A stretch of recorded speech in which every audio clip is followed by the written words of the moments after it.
everyone, my name is Ksenia, and today my guest here is Jordan Oliver. Ayo, it's the East Coast Ace, Clout Cutter, Young Dumb, And Broke. and Broke. Thank you for being here. Yes, absolutely.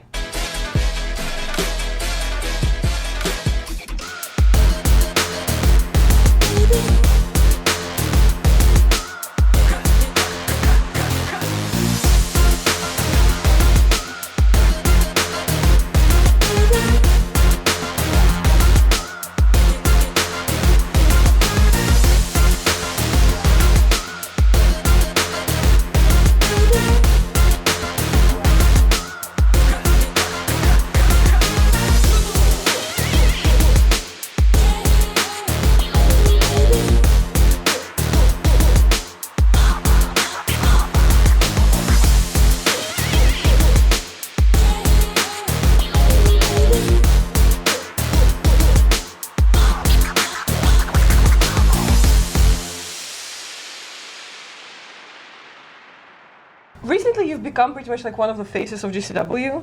Word and up.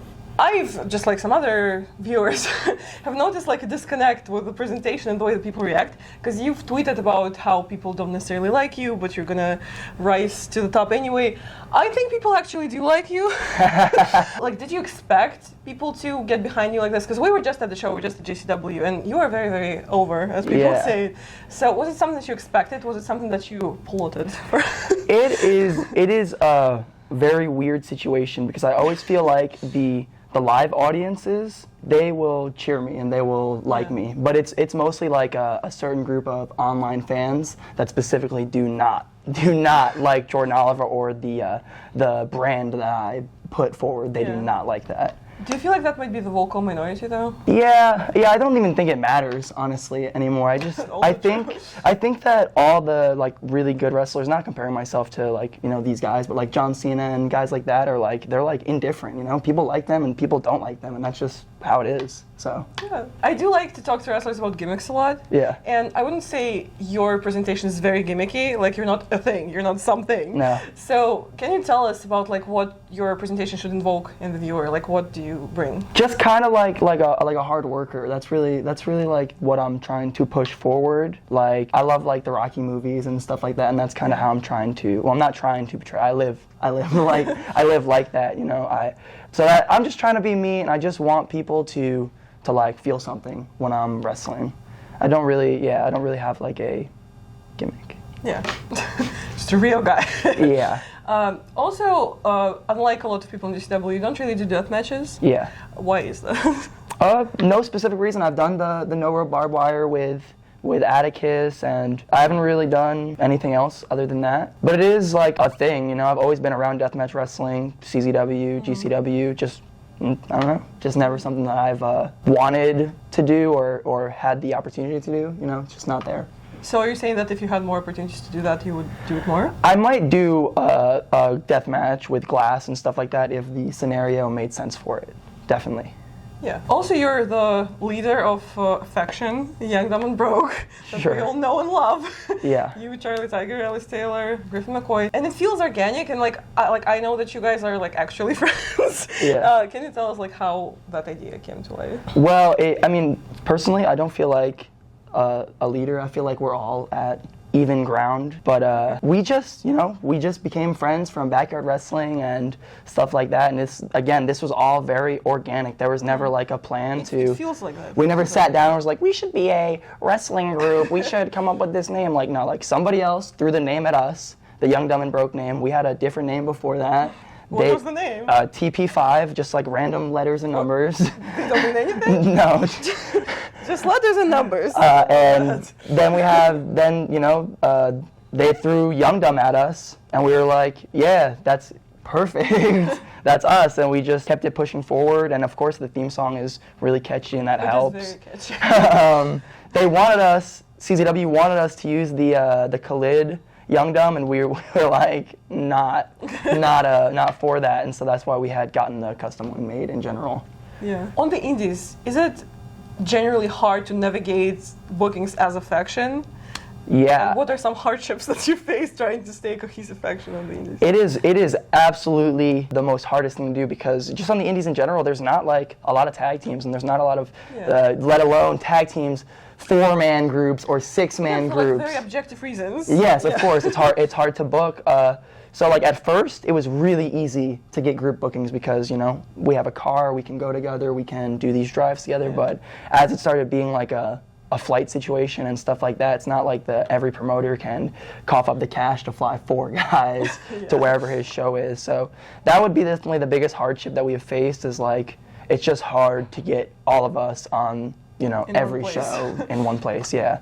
Yeah, and GCW, like, I wouldn't qualify GCW as an indie at this point, like they call it super indie. Yeah. And I feel like GCW is, again, way more like consistent with its booking, way more consistent with the talent that it features, but still, not so many factions, I wouldn't say. Like, we have SGC, we used to have 440, but beyond that, like, not really. Why do you feel that happens? I don't know, I think usually in wrestling in general, when there's a faction, they're like the main thing on the program, you know, like in WWE or AEW, whatever. Like, look, AEW right now is a great example. The factions are like, when they do have them, they're the #1 thing. Like, they have segments and they have these matches and the storyline, the main storyline in the company is like around the faction, and it goes for the same for GCW with 440. That was like a 2-year storyline with them, and SGC is just SGC. So the backbone. yeah, exactly. So they run this shit. But I think that's why. I think usually if you're gonna have a faction, they need to be like the main story of the program. Otherwise, it's just like 4 guys, you know. Dudes. Yeah. Do you feel like GCW needs more factions? I don't think factions. I definitely think I like that we are moving towards more cohesive talent. Like we have a roster and stuff like that. Definitely more like reasons for matches. You know, like sometimes we just do, you know, like whatever matches for whatever, but I think more people would appreciate if we had like more stories and stuff like that going into the future. Yeah, and recently with GCW talent, I've seen like 2 different perspectives, sort of, because some GCW talent has appeared on AEW, like on AEW Dark, so we've seen Ellie Catch, we've seen Janai Kai, and it's great, like it's exposure, but also I've seen that some people don't want to do it because it's going to undermine their authority on the indies, I guess, and like they don't really need that. So would you like to be featured on AEW like that? And is AEW a goal for you at all? I have a goal to be the best of all time in wrestling. And I think being the best of all time, you know, you need a good TV run. So yeah, I would love to go to AEW and wrestle Kenny Omega and Adam Page and all these great wrestlers. But personally, my goal right now is to just become the biggest star that I can become on my own. And GCW is giving me a great outlet for that. And like you said, if I was to go on AEW Dark, and nothing against the talent that's done it, but if I went on there and I just had like a 10-second match and I got squashed, now like what does that mean about GCW? GCW, like you said, is not just an indie. It's, you know, it's we're trying to make it bigger than that. And I'm one of the top stars at GCW. I just don't think it would be beneficial if that was the case. But Blake Christian, you know, he's had success. He went on there, won a match. It just really depends on the circumstance, personally. Oh yeah, on the length of the match, on whether you win it, who I'm wrestling, what I'm doing. I would be particular about it, personally. Yeah. But, I mean, yeah, that's pretty much the other questions that you kind of answered, but getting signed by a TV company is something that you would like to do, right? Yeah, absolutely. My main goal in wrestling is to wrestle in Japan, but I just want to be the best possible wrestler I can be. That's great. We're all rooting for you. And before I let you plug your stuff, I have a little present for you. Oh my gosh. A snazzy distortion shirt that you can buy at, creatorspring.com, that you can take home with you and cherish forever. Yeah, I'll definitely be wearing this to the gym with Nick Gage on Monday. I love that. That's a perfect circumstance. So yeah, if you have anything to plug, social media, merch, this is the time to do it. You can find me on all social medias at The Jordan Oliver, except on Twitter. It's The Jordan Oliver. The L is an I because I got hacked. And I have a Big Cartel under the wastedyouth.bigcartel.com, but you can find those links in my social medias. Great, thank you so much for doing this. Yes, absolutely. And you guys, if you enjoyed the video, give it a like, subscribe, tap the notification bell to never miss an upload. And until next time, goodbye. Bye.